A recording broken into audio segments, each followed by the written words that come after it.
Yo, j'ai pas mon micro habituel parce que je l'ai cassé, donc pour cette vidéo ce sera ce micro là. A priori on devrait m'entendre quand même correctement, même si c'est pas incroyable, donc ça ira très bien pour ce qu'on veut faire. On m'a demandé mon avis sur cette vidéo là, optimiser Windows 10 au maximum 100% sans risque, et la partie importante c'est le 100% sans risque. Donc j'ai regardé un peu, il y a des trucs corrects, genre mettre à jour Windows c'est correct, le mode d'alimentation de Windows c'est correct, Windows 10 développeur c'est un peu de la merde mais c'est pas très grave.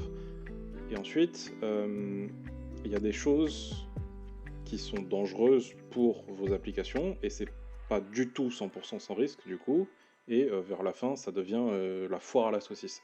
Mais on va commencer par le début. J'ai vu ça, enfin genre j'ai regardé un peu la vidéo, j'ai vu ce commentaire là notamment, parce qu'il y a une partie de la vidéo où il dit, je vais vous laisser l'écouter. Peu de place dans son PC et... Je vais vous laisser l'écouter peut-être à une vitesse un peu plus 1.5, je pense que c'est encore compréhensible. Optimiser son stockage va être de supprimer les fichiers temporaires. Alors pour les trouver, c'est très simple. Il suffit d'appuyer sur la touche Windows et la touche R en même temps. Du coup, vous avez votre invite de commande qui s'ouvre. Il va falloir taper pourcentage, app, data pourcentage. Et ensuite, vous appuyez sur entrée. Et donc tout ce que vous voyez là, c'est des fichiers temporaires. Donc je vais pas rentrer dans l'explication de ce qu'est un fichier temporaire, parce que de toute façon, ça vous servira à rien. Mais grosse... Ok, donc il dit qu'on peut faire pourcentage, app, data, pourcentage. On arrive dans un dossier et que tout ce qui est dans ce dossier, on peut le supprimer et que ce sont des fichiers temporaires. Il a posté un commentaire en disant ouais, mais alors c'est peut-être pas des fichiers temporaires, on sait pas trop, etc. Commentaire auquel j'ai répondu là pour dire que c'est pas du tout la même chose, que le dossier AppData c'est un dossier qui sert à stocker des configurations de logiciels ou des paramètres de logiciels, voire même des logiciels entiers dans certains cas, y compris dans le dossier roaming, et que c'est absolument débile de supprimer ça. Il n'a pas été d'accord avec ça et il a insisté que le dossier roaming conserve des fichiers temporaires. Donc je vais le faire assez simplement et je vais prouver que c'est pas le cas. Donc je fais Windows R, pourcentage app, data pourcentage.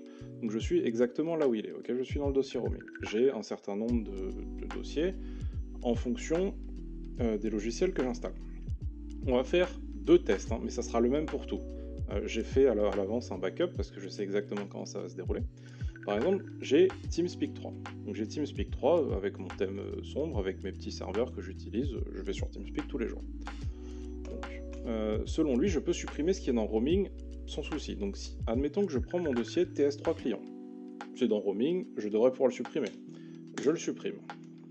Je relance TS3. Bah, j'ai perdu mon thème. C'est bizarre, qu'est-ce qui se passe? Je dois réaccepter la licence. Tiens.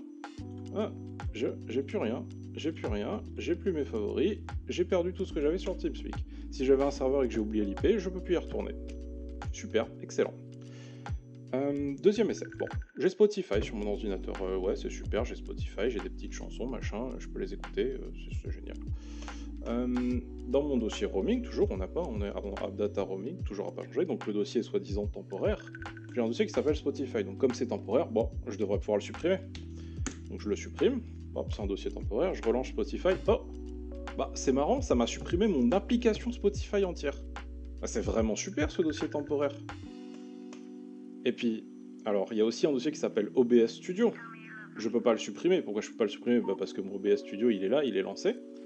Je vous laisse deviner ce que ça va faire si je supprime OBS Studio.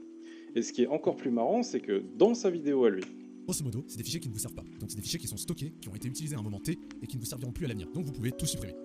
Alors parfois, vous allez avoir des fichiers comme ça qui vont pas se supprimer. Ok, donc il supprime tout et il se demande pourquoi il y a des choses qui ne sont pas supprimées. OBS Studio, c'est pas supprimé parce qu'il est lancé là en bas. C'est tout. Et il a eu de la chance de l'avoir lancé parce que si il n'était pas lancé, qu'il avait supprimé OBS Studio, toutes les scènes, tous les profils d'OBS Studio auraient sauté. Parce que OBS Studio fait partie des logiciels qui stockent leur configuration dans le dossier roaming. Le delete, c'est une débilité profonde. Ok, ça c'est fait. Ensuite, oui, je me suis fait des petites notes parce que sinon j'oublie. Quick CPU. Quick CPU, là-dedans, il parle du logiciel Quick CPU, là, genre c'est un logiciel super utile pour optimiser son processeur. Il essaye d'expliquer un peu ce que ça fait les trois là. Les explications, c'est du flan, c'est n'importe quoi. Il essaie de simplifier, mais lui, il les comprend pas. J'ai pas envie de me lancer là-dedans. La seule chose que je vais vous faire, c'est que je vais vous link ça, ok, où c'est en anglais certes, mais c'est fait par le développeur de Quick CPU. Ça vous explique exactement tout ce que ça fait et comment ça marche. Si vous les lisez et que vous regardez la vidéo, vous vous rendrez compte que ça n'a rien à voir. Le lien, il sera dans la description. Quick CPU. Hop. Ensuite, un moment... Bon, ça, vous savez quoi, on s'en bat les couilles. C'est faux, mais on s'en bat les couilles. Sélectionner un mode de... Ouais, alors ça, c'est vers la fin, sur la carte graphique. Où le monsieur nous dit que... Hop... C'est un peu compliqué parce que c'est en plusieurs parties, ça part, ça revient, mais c'est pas grave. Il va falloir sélectionner un mode de mise à l'échelle, rapport, largeur sur hauteur, et pour effectuer la mise à l'échelle, notre référence, ça va être le processeur graphique. Pour beaucoup, vous êtes sur affichage, mais il faut absolument mettre le processeur graphique et vous allez comprendre pourquoi. On va ensuite... Ok. Alors, il dit qu'il faut absolument sélectionner rapport largeur-hauteur et absolument sélectionner processeur graphique. La partie processeur graphique, c'est une autre connerie qui dit, on y reviendra après.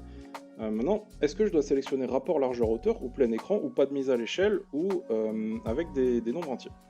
Alors, la première chose qu'il faut bien prendre en compte là, c'est que là, on est dans l'onglet mise à l'échelle, ok? Donc si vous jouez à des jeux dans la résolution native de votre écran, c'est-à-dire 1920 par 1080 ou autre chose si vous avez un autre écran, il n'y a aucune mise à l'échelle qui est effectuée. Donc que vous cochiez n'importe quel truc, ça ne fera rien du tout. Ensuite, est-ce que vous voulez rapport largeur-hauteur ou plein écran? La différence, elle est simple. Si vous avez rapport largeur-hauteur, vous aurez des bandes noires sur les côtés de votre écran quand vous jouez en 4 tiers. Et si vous jouez en plein écran, c'est ce qu'on appelle une résolution étirée, si vous jouez en 4 tiers. C'est tout ce que ça change. Et il n'y a pas absolument à sélectionner l'un ou l'autre. Ensuite, effectuer la mise à l'échelle sur, c'est est-ce que la mise à l'échelle elle va être faite sur votre carte graphique ou sur votre écran? Certains écrans supportent la mise à l'échelle, d'autres écrans non. Le choix de l'un ou de l'autre a honnêtement assez peu d'intérêt, on s'en bat les couilles. Alors maintenant, son explication à lui, c'est, et je vais vous laisser écouter. Ensuite, sélectionner la configuration G-Sync. Alors là, il faut activer la G-Sync. Alors la G-Sync, j'ai déjà expliqué ce que c'était dans ma vidéo sur les cartes graphiques, donc je vais pas revenir, mais grosso modo, c'est une optimisation entre l'affichage et votre carte graphique, et c'est ce qui explique pourquoi dans la... Ok, en fait il dit rien. Oui, la G-Sync c'est à peu près ça. Pour simplifier, ça va très bien, c'est exactement ça. Il explique pas qu'il faut cocher ça. Il explique pas ce qu'est quoi la différence entre les deux, entre le mode plein écran et le mode plein écran fenêtré.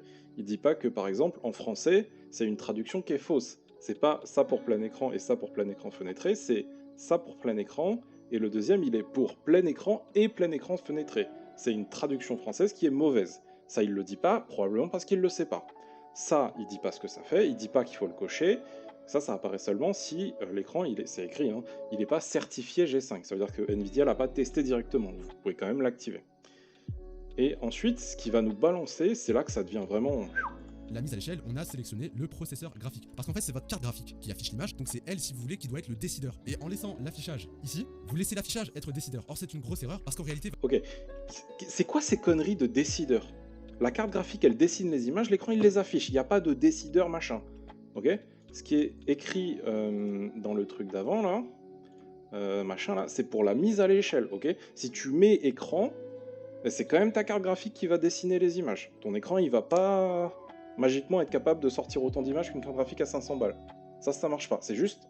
Ça n'a aucun sens. Ok? En plus... c'est pour activer la G5, c'est pas juste activer la G5, c'est pas juste cocher ça et c'est bon, ok?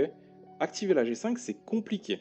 Il y a des paramètres à la con, ça marche pas bien, et il y a des paramètres à la con. Ok, j'ai passé 15 minutes à faire une vidéo pour activer la G5, expliquer ce que c'est machin, c'est très compliqué, ok? Il faut activer la synchronisation verticale, il faut activer la G5, il faut activer une option dans Windows, il faut bloquer ses FPS.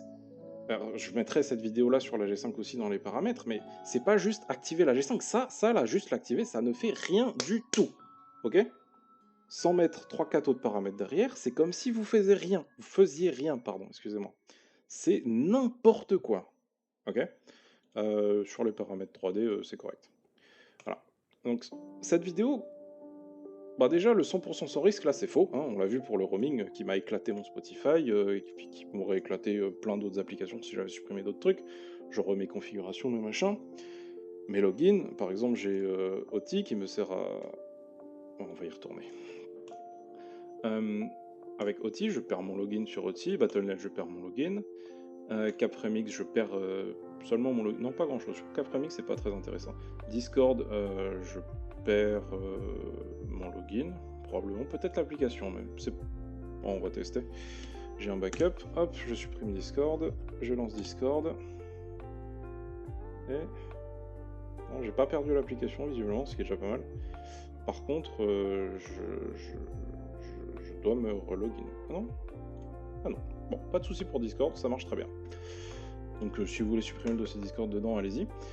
Faceit, je devrais me relogin. MPCBE, je perds mes paramètres. OBS Studio, je perds toutes mes scènes. Enfin, c'est que des trucs comme ça. Vous voyez, Prusa Slicer, je perds toutes mes configurations dans le logiciel.